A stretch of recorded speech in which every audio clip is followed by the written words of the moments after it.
બહુ બધા લોકો મને એવું પૂછે છે કે મારું એજ્યુકેશનલ બેકગ્રાઉન્ડ શું છે. હવે આખો દિવસ તો વિડીયો ના બનાવી શકાય ને. ઓફકોર્સ મારું ચાલતું હોત તો એ જ કરે, બટ મારું ચાલતું નથી. તો અમે પેલા વિસાવદર રહેતા હતા. તો મારું પ્લે હાઉસ, કેજી અને ફર્સ્ટ સ્ટાન્ડર્ડ વિસાવદરમાં થયું છે. વિસાવદર જુનાગઢની બાજુમાં આવેલો એક નાનકડો તાલુકા ટાઈપ છે.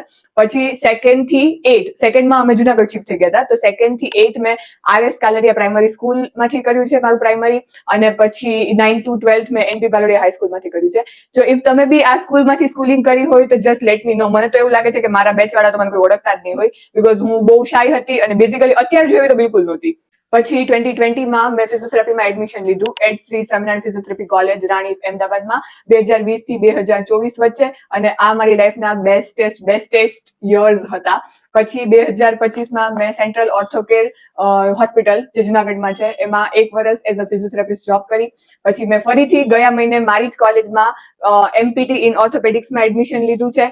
અને હું છેલ્લા 1 વર્ષથી નાનકડી કન્ટેન્ટ ક્રિએટર પણ છું.